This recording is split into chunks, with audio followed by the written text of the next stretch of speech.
ನಿಮಗೆಲ್ಲ ಗೊತ್ತಿದೆ ಕಾಳಿ ನದಿಗೆ ಏನು ಮಾಡಿದ್ದಾರೆ, ಗಣೇಶ್ ಗುಡಿಯಲ್ಲಿ ಡ್ಯಾಮ್ ಅನ್ನು ಕಟ್ಟಿದ್ದಾರೆ, ಅಣೆಕಟ್ಟನ್ನು ಕಟ್ಟಿದ್ದಾರೆ. ಆ ಅಣೆಕಟ್ಟು ಯಾಕೆ ಕಟ್ತಾರೆ ಅಂದರೆ ನೋಡಿ, ನದಿ ನೀರೇನಾಗುತ್ತೆ ಪ್ರತಿ ಮಳೆಗಾಲದಲ್ಲಿ ಅಥವಾ ಮೂರು ಕಾಲದಲ್ಲಿ ಏನಾಗುತ್ತೆ, ಹರಿದೇನಾಗುತ್ತೆ ಹೋಗಿ ಸಮುದ್ರಕ್ಕೆ ಬಿಡುತ್ತೆ, ನೀರು ವೇಸ್ಟ್ ಆಗಿಬಿಡುತ್ತಲ್ಲ. ಅದಕ್ಕಾಗಿ ಏನು ಮಾಡ್ತಾರೆ ಅಂದರೆ ಪ್ರತಿಯೊಂದು ನದಿಗೆ ಏನು ಮಾಡ್ತಾರೆ, ನೀರಿನ ಉಪಯೋಗಕ್ಕಾಗಿ ಏನು ಮಾಡ್ತಾರೆ, ಅಣೆಕಟ್ಟನ್ನು ಕಟ್ತಾರೆ. ಅಣೆಕಟ್ಟಿನ ನಮ್ಗೇನು ಇದನ್ನು ಲಾಭಗಳಿದೆ ಅಂತಂದರೆ, ಒಂದು ಅಣೆಕಟ್ಟೆ ಸಂಗ್ರಹ ನೀರು ಅಂತ ಹೇಳಿದ್ರೆ ನೀರಾವರಿಗೆ ಹೆಲ್ಪ್ ಆಗುತ್ತೆ. ಸುತ್ತಮುತ್ತ ಇರುವಂಥ ಜಮೀನುಗಳಿಗೆ ತಡೆ ಹಿಡಿದ್ರೆ ನೀರನ್ನು ಸಂಗ್ರಹಣೆ ಮಾಡಿ ಎಲ್ಲ ತೋಟಗಳಿಗೆ ಕೃಷಿ ಮಾಡಲಿಕ್ಕೆ ಬಳಕೆ ಮಾಡ್ಕೊಳ್ಳಬಹುದಾಗಿದೆ. ಮತ್ತೊಂದು ಇಂಪಾರ್ಟೆಂಟ್ ಅಂತ ಹೇಳಿದ್ರೆ ವಿದ್ಯುತ್ ಉತ್ಪಾದನೆಗೆ, ಕರೆಂಟ್ ತಯಾರು ಮಾಡಲಿಕ್ಕೆ ಏನು ಮಾಡ್ತಾರೆ, ಈ ನೀರನ್ನು ಬಳಕೆ ಮಾಡ್ಕೊಳ್ತಾರೆ. ಜೊತೆಗೆ ಮತ್ತೊಂದು ಏನಂತ ಹೇಳಿದ್ರೆ, ಈಗ ನೋಡಿ ಅಂತರ್ಜಲ ಎಲ್ಲ ಬತ್ತ ಹೋಗ್ತಾ ಇದೆ. ಅಂತರ್ಜಲ ಅಂದ್ರೆ ಗೊತ್ತಲ್ಲ, ಭೂಮಿಯಲ್ಲಿರುವಂಥ ನೀರು. ಅದಕ್ಕೆ ಏನಾಗುತ್ತೆ, ಹಿನ್ನೀರು ಇರೋದ್ರಿಂದ ಅಂತರ್ಜಲದ ಮಟ್ಟ ಕೂಡ ಏನಾಗುತ್ತೆ, ಜಾಸ್ತಿ ಆಗುತ್ತೆ. ಇಲ್ಲಿ ನೋಡಿ ಎಲ್ಲ ಸುತ್ತಮುತ್ತ ಬೋರ್ವೆಲ್ ಹಾಕ್ಬಿಟ್ರೆ ಬರೀ 50 ಫೂಟ್ 100 ಫೂಟಲ್ಲಿ ಏನಾಗುತ್ತೆ ಅಂತ ಹೇಳಿದ್ರೆ ನಮಗೆ ಪಂಪ್ಸೆಟ್ಟಲ್ಲಿ ನೀರು ಬಂದ್ಬಿಡುತ್ತೆ.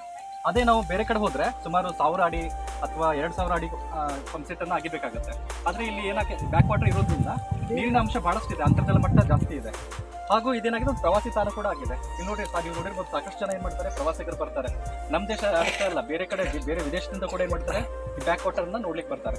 ಇದರಿಂದ ನೋಡಿ ಅರಣ್ಯಕ್ಕೂ ಸಾಕಷ್ಟು ನೀರು ಸಿಗುತ್ತೆ. ಮತ್ತೊಂದು ನಮಗೆ ಮಳೆ ಕೂಡ ಇದರಿಂದ ಚೆನ್ನಾಗಾಗುತ್ತೆ.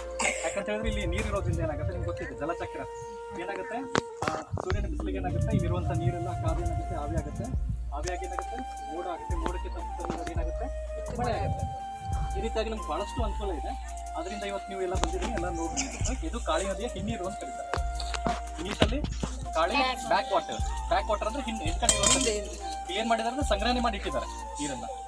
ಅಲ್ಲಿ ಏನ್ ಮಾಡ್ತಾರೆ, ಎಷ್ಟು ಬೇಕು ನೀರನ್ನ ಡ್ಯಾಮ್ ಮೂಲಕ ಏನ್ ಮಾಡ್ತಾರೆ, ಟ್ರಸ್ಟ್ ಗೇಟ್ ಅಂತ ಇರ್ತದೆ, ಟ್ರಸ್ಟ್ ಗೇಟ್ ಮೂಲಕ ಏನ್ ಮಾಡ್ತಾರೆ, ಪ್ರತಿ ವರ್ಷ ಬಿಡುಗಡೆ ಮಾಡ್ತಾರೆ. ಡ್ಯಾಮ್ ತುಂಬ ಅಂತ ಹೇಳಿದ್ರೆ ಅದೇನ್ ಮಾಡ್ತಾರೆ, ಬಿಡುಗಡೆ ಮಾಡ್ತಾ ಬರ್ತಾರೆ. ಅದೇ ನೀರನ್ನ ವಿದ್ಯುತ್ ಉತ್ಪಾದನೆಗೆ ಬಳಕೆ ಮಾಡ್ಕೊಳ್ತಾರೆ. ನೀವು ನೋಡಿರ್ಬೋದು, ಈಗ ಎಲ್ಲ ಅಂಬಿಕಾನಗರದಲ್ಲಿ ಇದೆ ಅಲ್ಲ, ಅಂಬಿಕಾನಗರದಲ್ಲಿ ಇರುವ ನೀರನ್ನೇ ಬಳಕೆ ಮಾಡ್ಕೊಂಡು ಏನ್ ಮಾಡ್ತಾರೆ, ವಿದ್ಯುತ್ ಉತ್ಪಾದನೆ ಮಾಡ್ತಾರೆ. ಆ ಟರ್ಬೈನ್ ಚಕ್ರದ ಮೇಲೆ ಏನ್ ಮಾಡ್ತಾರೆ, ಆ ಮೇಲಿಂದ ನೀರು ಬೀಳೋ ಥರ ಮಾಡ್ತಾರೆ. ಅಲ್ಲಿ ಏನಾಗುತ್ತೆ, ಬ್ಯಾಟ್ರಿಗಳಲ್ಲಿ ವಿದ್ಯುತ್ ಸಂಸ್ಕರಣೆ ಮಾಡ್ತಾರೆ. ನಂತರ ಏನ್ ಮಾಡ್ತಾರೆ, KEBಗಳ ಮೂಲಕ ಏನಾಗ್ತದೆ, ಎಲ್ಲ ಕಡೆ ಟ್ರಾನ್ಸ್ಫರ್ ಮಾಡ್ತಾರೆ. ಈ ರೀತಿಯಾಗಿ ಹಿನ್ನೀರಿಂದ ಬಹಳಷ್ಟು ನಮಗೆ ಲಾಭ ಇದೆ.